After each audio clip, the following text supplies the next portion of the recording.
Hello friends, இன்றைக்கி வந்து சூப்பரான ஒரு ஸ்நாக்ஸ் ஐட்டம் தான் பார்க்க போகிறோம். இது ரொம்ப ரொம்ப ஈஸி, ரொம்ப சூப்பராக இருக்கும். வீட்டில் உள்ள பொருட்களை வச்சே செஞ்சிடலாம்.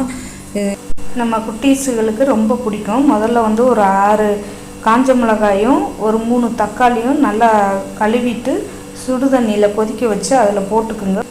நல்லா வெந்ததும் எடுத்து என்ன பண்ணுங்க, ஆற வச்சு மிக்ஸி ஜாரில் போட்டு அரைச்சி எடுத்துருங்க. நல்லா ஃபைன் பேஸ்ட்டாக இந்த மாதிரி அரைச்சி எடுத்து வச்சுக்கோங்க. இப்போ வந்து நம்ம ஒரு பாத்திரத்தில் வந்து 1 கப்பு அரிசி மாவு எடுத்துக்கலாம். உங்கள் வீட்டுக்கு எவ்வளோ தேவையோ அது மாதிரி எடுத்துக்கோங்க.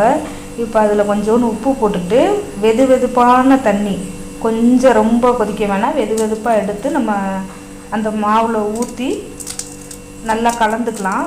நல்லா கலந்துட்டு இந்த கொலக்கட்டைக்கு நம்ம வந்து எப்படி மாவு இது பண்ணுவோமோ இடியாப்பத்துக்கலாம், அந்த மாதிரி ஸ்டேஜுக்கு நம்ம வந்து பிசைஞ்சு வச்சுக்கலாம். வச்சுட்டு ஒரு 10 நிமிஷம் மூடி வச்சுடுங்க.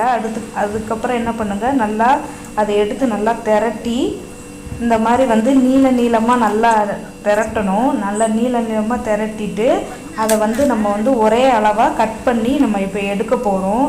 இப்படி நீங்கள் திரட்டினீங்கன்னா நல்லா நீளமாக வந்துடும்.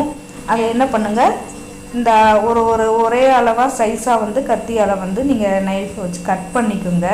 கட் பண்ணி தனியாக எடுத்து வச்சுருங்க. இந்த மாதிரி கட் பண்ணி தனியாக எடுத்து வச்சுக்கோங்க. இப்போ வந்து ஒரு பாத்திரத்தில் வந்து தண்ணியை கொதிக்க வச்சு அதில் வந்து இதை கட் பண்ணி வச்சுருக்க அந்த இதெல்லாம் போட்டுருங்க. இந்த போட்டுட்டு இப்போ நல்லா கொதிக்க விட்டுருங்க. நல்லா கொதித்து வந்து அது கொஞ்சம் வெந்துடும், ஓரளவுக்கு வெந்துடும். இப்போ வந்து கடாயில் வந்து எண்ணெய் ஊற்றிட்டு பூண்டு ஒரு 2-3 வந்து சின்னதாக நறுக்கி போட்டுக்கோங்க. போட்டுட்டு இதில் வந்து வெள்ளை எள்ளு வந்து 1 ஸ்பூன் சேர்த்துக்கோங்க. சேர்த்துட்டு நல்லா ஃப்ரை பண்ணுங்கள். நல்லா ஃப்ரை பண்ணிவிட்டு இப்போ இதில் வந்து ஒரு பெரிய வெங்காயம் பொடியாக நறுக்கி வச்சு அதையும் வந்து இதில் வந்து கலந்துக்கோங்க. கலந்து நல்லா ஃப்ரை பண்ணி விடுங்க. அதாவது ரொம்ப குக்காக வேண்டாம், ஆஃப் குக்கு இருந்தால் போதும். நம்ம சாப்பிடும்போது நல்லா க்ரன்ச்சியாக இருக்கும். இப்போ நம்ம அரைச்சி வச்சுருக்கோம் இல்லையா, தக்காளி காஞ்ச மிளகாய், அது அந்த பேஸ்ட்டை வந்து இப்போ நம்ம கலந்துக்கலாம். இதில் வந்து நீங்கள் கலருக்காக காஷ்மீரி சில்லி வேணால் கொஞ்சோண்டு போட்டுக்கோங்க. உப்பு தேவையான அளவு போட்டுக்கோங்க. போட்டுட்டு இதை நல்லா வந்து கலந்து விட்டு 1 ஸ்பூன் வந்து சர்க்கரை போட்டுட்டு நல்லா கலந்து விடுங்க. இதில் சொல்கிற பொருள் வந்து உங்கள் வீட்டில் இருந்தால் சேர்த்துக்கோங்க, இல்லைன்னா விட்டுருங்க. சோயா சாஸ் வந்து 1 ஸ்பூன் சேர்த்துக்கிறேன். உங்கள் வீட்டில் இருந்தால் சேர்த்துக்கோங்க, இல்லைன்னா ஆப்ஷனல் தான். தக்காளி சாஸ் இருந்தாலும் சேர்த்துக்கலாம். இப்போ வினிகர் வந்து கொஞ்சோன்னு போட்டுக்கிறேன். வினிகர் இல்லைன்னா லெமன் கூட லைட்டாக புளிஞ்சுக்கோங்க புளிப்புக்கு.